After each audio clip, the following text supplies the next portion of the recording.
नमस्कार मंडळी, आज आपण बनवणार आहोत दुधी भोपळ्याची भाजी। सर्वात आधी भोपळ्याची साल काढून घेतली आहे। त्यानंतर तो किसून घेतला। किसलेला भोपळा काळा पडू नये आणि कडूपणा कमी येतो, कधी कधी कडूपणा पण असतो, म्हणून त्यामध्ये थोडं पाणी घालून घेतला आहे। त्यानंतर तो तुम्ही बघू शकता कशा प्रकारे मी त्याला पिळून काढलेला आहे। भाजीची तयारी करूया। कढईमध्ये तेल गरम करून घेतला आहे। जिरं, मोहरी, लसूण, कढीपत्ता टाकला आहे। त्यानंतर टोमॅटो घातला आहे। तुम्हाला आवडत असेल तर कांदा देखील घालू शकता। आता साठवणीतला आपला मसाला, हळद, मीठ घालून छान परतू दिला आहे। त्यानंतर किसलेला भोपळा आपण घालून घेऊयात। भोपळ्यामध्ये अजिबात पाणी घालायचं नाही, कारण तो त्याला स्वतःलाच पाणी सुटत असतं। ठीक आहे, झाकण ठेवून थोडं 10 मिनटं वाफवून द्यायचं। त्यानंतर आपण बेसन पीठ 2 चमचे घालून घेऊ।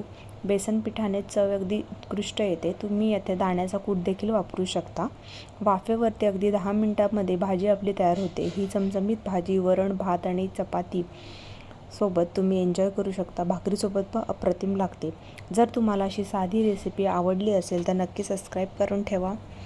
आजचा लाईव्ह लेसन तुम्हाला सांगते, आज जे मिळालं आहे त्याचा योग्य वापर केला तर ते उद्याचं आपलं भविष्य उपयोगी पडतं, जसं की पैसा झाला। दुधी भोपळा खाल्ल्याने हलका असतो, फायबरयुक्त भरलेला असतो। यामध्ये कॅलरी कमी असतात, पाणी जास्त असतं, पोटॅशियम असल्यामुळे रक्तदाब नियंत्रण ठेवण्यात मदत करते। दुधी भोपळ्यामध्ये पाण्याचं प्रमाण जास्त असल्याकारणाने तो त्वचेसाठीही चांगला असतो।